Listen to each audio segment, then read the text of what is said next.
We're doing today. All right. So, back at it. Able to watch the film yesterday and spent some good amount of time grading the tape, watching the meeting with the staff. Players were off yesterday, back in today. We'll start up at with them at 3:30, and we'll go for a couple hours and break, go do the radio show, and then come back and have practice at 7:30 this evening. But overall, first thing was really happy to see that Keenan Ellis is doing well, and followed that with saw on ESPN, and I know that's what Coach Shiitake told me after the game, but it was nice to see that was confirmed, that there was no significant injury there. That was a scary time on the field. As for our team, we were certainly very disappointed yesterday watching the tape in regards to some plays that we felt we left out there. And on the same token, we were very encouraged watching the tape of some of the plays that we were able to make. So it was really a combination of the two, that as you're going, you feel as if, boy, there's a great opportunity here or there's a great opportunity there to score much more points than we scored. And in the same token, there were some times that you could see really our football team fight, scrap, and claw the way we would expect them to. So, need to be better, not accepting the loss, and but are very. I'm very optimistic about what's it going to look like on Saturday night, and very hopeful that we are sold out. I think that is a huge part of college football. You turn on the game last night. Florida State was down 38-20. They had a full house. The place went wild and crazy, and next thing you know, it's 38-all going into overtime. And it was because of that energy and enthusiasm that they brought over at Doak Campbell Stadium. Same thing across the board. I believe that you saw the fan base come out full force on Saturday night. I think we had over 54,000 people at the game. It was pretty awesome to see, and you could hear the Arizona crowd when we got that safety, that return, that touchdown, that 2-point play, and you could feel that shift in momentum. Now it's up to us to take that thing on Saturday night and make it absolutely an intimidating environment, an incredible environment, and we need to match the intensity of some of the other stadiums and programs across the country when it comes to the home field advantage. So very excited about where we're headed, and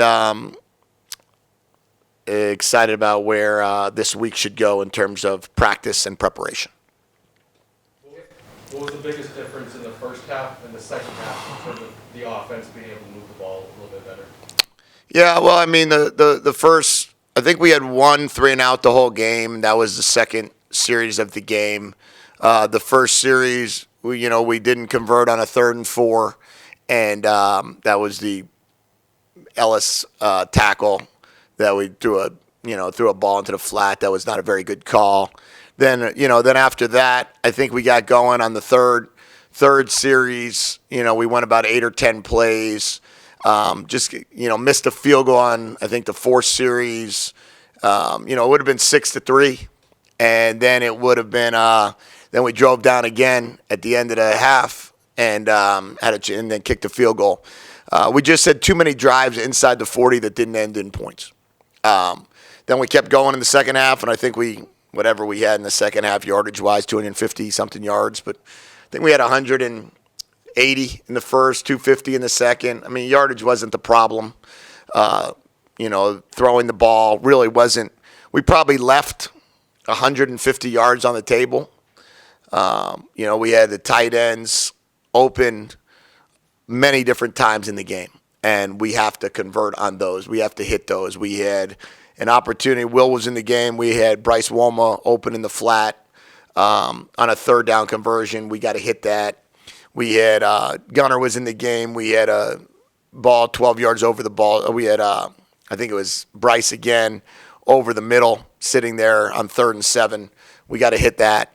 So there were some times that we had Bryce in the end zone twice, once on a corner route, once on a stick nod route, two different drives, one of which was an incompletion, one of which was a sack. So those are plays that we got to hit. We got to make those plays. But I think offensively, we kind of got into a pretty good rhythm. We just had to make a couple tweaks here or there.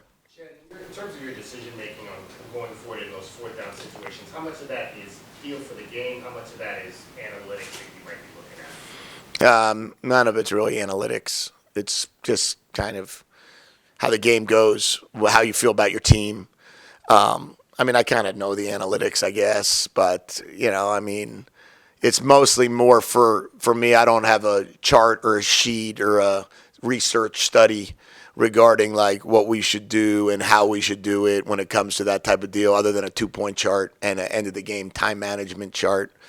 The rest of it just kind of comes down to what you think and what you feel, and a lot of it comes down to experience and how these games go. And I've only been a head coach for I guess 3 games total, but I've coached in a lot of games, and I've certainly seen how those things work. And in that case, I felt really good about us being able to convert.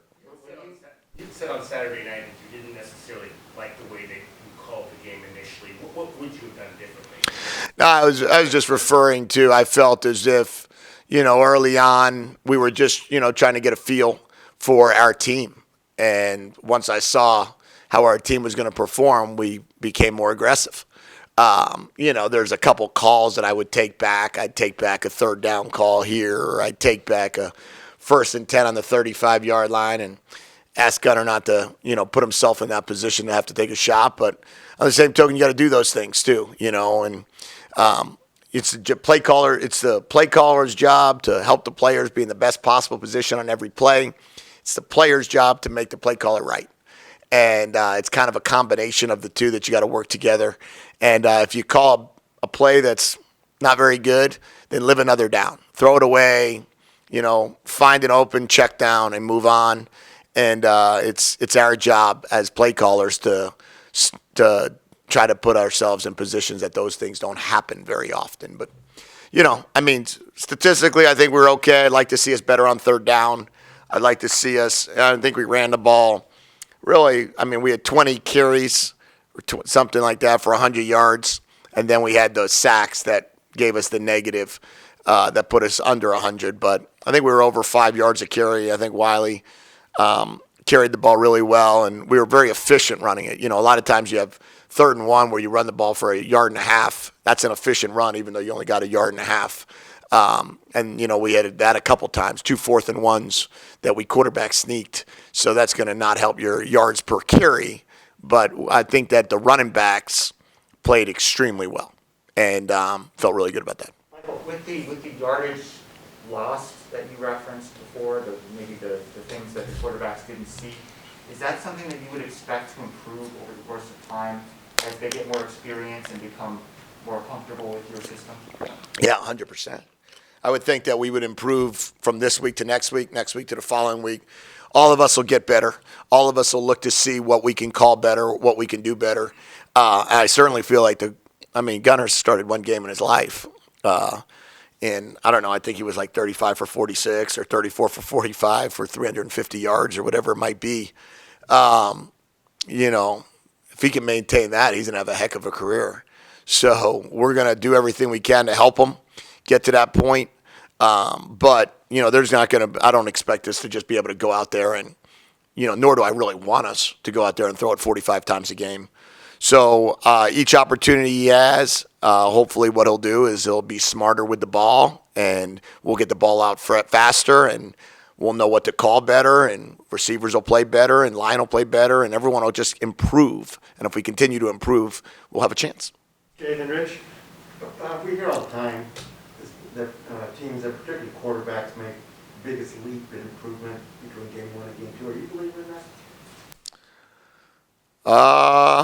I hope our whole team makes a leap from game 1 to game 2. That was our first game, and when you look back on that game, I think we only had 3 or 4 penalties in the whole game.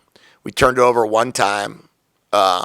We We're pretty assignment sound. We went down 21-3. We fought back to make it a one-score game with the ball. So I think our team improved throughout the game. I think what will happen is we'll just improve even more next week, and then more the next week, and more the next week. And if we continue to know how not to lose games, we'll start winning a lot more of them. And I'm excited about where it's going. Jedd, can you talk a little bit about the offensive line play after you've got a chance to evaluate them on film, in particular the pass protection? Yeah, I think there were some times that we could have improved in our pass protection. I think we can't cut in the hole. Our running backs were cutting Mike linebackers through the hole, so you wind up feeling somebody falling at your feet. There were some times that we didn't win on a pass protection. Whatever position group that was, whether it be the center, the guard, or the tackle, there was a time that something might have occurred and we had some seepage. Sometimes pass protection looks like that because the ball's being held too long. Sometimes they win. I thought for the most part the offensive line battled pretty good, played pretty good football. Certainly room to improve. We need to block better for sure, and we will. But we need to also get the ball out and help them. What's Jordan Morgan's status for this week? I think it'll be a game time decision. We'll see how he practices and if he can practice. Right now, he wasn't healthy enough to play the amount of snaps we were going to play, and I think we played 88 snaps. So we'll see what that looks like. Brian, besides him, did you have any injuries in the game that concern you in any way? No, we're all set. We should have everybody that started start. And then hopefully both Jamari Joyner and Jordan Morgan will be back for this game. But still waiting on seeing how practice goes for those guys.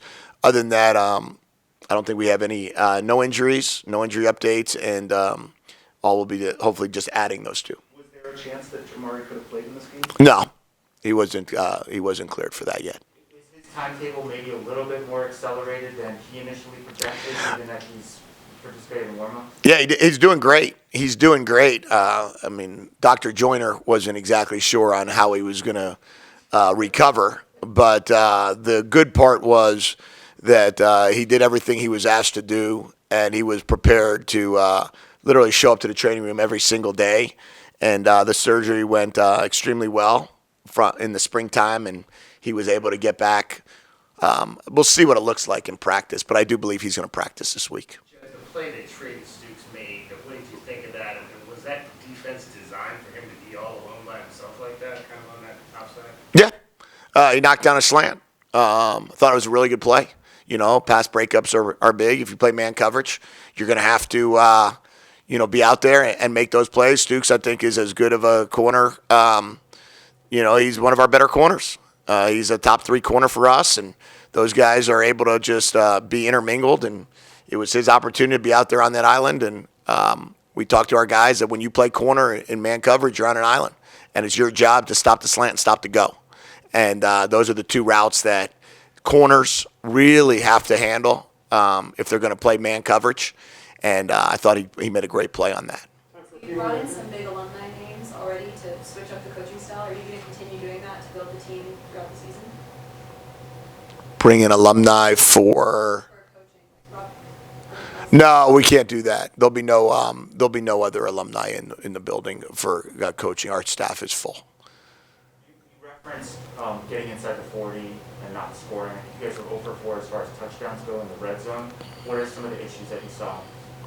That was probably the most disappointing statistic of the night, not scoring in the red zone. When you have opportunities, first of all, we didn't make all of our field goals. And if you have opportunities to score in the red area, if you can't score about 70% of them as touchdowns, or I think the stat is 67%, puts you in the top 15 of touchdown percentage in there. We missed on too many plays. I think there was an opportunity to hit Tavion. One time we didn't hit Tavion. There was an opportunity to hit Bryce twice. We didn't hit Bryce. There was a corner route that we threw to Berry Hill that he barely stepped out on. And, we could have gotten him the ball earlier, and he would have been in bounds there, and then we would have been, first and goal on the 1 probably. So those 3 sequences really hurt us. and we have to get better in the red area. We'll practice the red area tonight and every day this week to make sure that we continue to improve there. So those things hopefully don't happen again. For a couple more. What did you think of Stanley's performance, not only as a receiver, but as a punt returner and one of the gunners on? Yeah, I mean Stanley. He earned his number. I would say, he really did. We talked to all throughout camp about the importance of if you're going to try to change your number and we're number one, we really want you to do everything right and really try to participate in a manner that you can affect the game. I thought what Stanley was able to do on Saturday night was affect the game in a very positive way. And even in the 2-minute drive at the end of the game, you could see the first couple of catches, I believe, were his, and both of which were able to, he was able to stay in bounds, break a tackle, get us 15 yards, get us 18 yards. I think he had ended up with 12 for 102, which was his career high in receptions and in yardage. But as I told him, I said, now we got to get you some touchdowns. And we're excited about where Stanley Berryhill can take us, as the rest of this receiving core is a really good group. Two more, Rich and then Jedd. Jedd, you got a chance to spend any time with Lucas, your kicker, and do you have a message that you want to share with him? No, I talked to Lucas, and I'm not, too worried about Lucas. I told him, I said, just keep doing what you're doing. We know you know how to make kicks. We know you've made many of kicks before, and as long as you just go on out there and stick with your routine, don't overthink things, and make the kick. Things defensively that caught your eye, both good and bad. The number one thing that was outstanding was how they ran to the ball. If you there's so many good clips of 3, 4, 5, 6, 7 players sprinting out of the pile, running to the sideline. The play that the ball was popped up in the air, that was hopefully, that next time hopefully lands inbounds and not out of bounds. That could have been a fumble recovery. There was 8 of our players surrounding that one BYU player. That happened numerous times. J.B. Brown turned left the stack one time and made an unbelievable play about 10 yards down the field, right down the pipe to help with a tackle. I think the biggest thing that showed up for us was the fact that our guys ran to the football on every chance they had, which shows great effort, but it also shows you that there's going to be an opportunity to create some takeaways. The other part of it that showed up was the ability to create some negative tackle for losses. That we need, right? Tackle for losses is a huge part of the Don Brown system. You need to be able to get sacks. We hit the quarterback a bunch, but we need to get more sacks. And then obviously the run safety was a huge one, to be able to split the A-gap and make that tackle. Both Trey Hayward and Trey Mason and Rashi Hodges were able to combine in on that. So I did like that. I think that we can't give up explosive plays, but that's, I think every time you end a game, you're going to say that about the defense, right? Like, unless you can keep every single play to under 6 yards or whatever it is, you're going to say there's going to be 1 or 2 plays that are explosive. You just hope they don't turn into touchdowns. There was a 40-something yard scramble that really hurt us. I think we had a chance there. I think Kenny Aber had a chance to make a sack on that. And then the touchdown that we let up, whatever that was, 67 yards, we should have had 2 guys on him, and we wound up had the safety on the other side there. So we got to just, improve some of those situations. But for the most part, I thought our communication was good. I thought we eliminated the tight end, which was a big part of their game plan moving forward, we believed. And I like where we're headed. Michael, very last one. You didn't rotate that much at running back, wide receiver, or defensive line. Would you expect to do more of that? Well, running back wise, I think Wiley had 45 plays and Drake had 43. So those 2 guys were in full rotation. We didn't play anyone else at running back other than those 2 guys. So we didn't put in Stevie Rocker didn't play in this game. Jalen John didn't play in this game. I would assume as we continue on, they'll get more reps. At the other positions, we'll rotate when need be. I do believe part of coming from the NFL, you're used to only carrying 53 players, 46 of them active on game day. You're not used to a ton of rotation during the course of the game. So there's a comfort level of having 5 wideouts and 3 running backs and 3 tight ends. And I know we played only woman lines in this game, but we'll continue to look through that and see if we can get a few more guys on the field there. Thank you, Coach. Okay, thank you. Have a great day.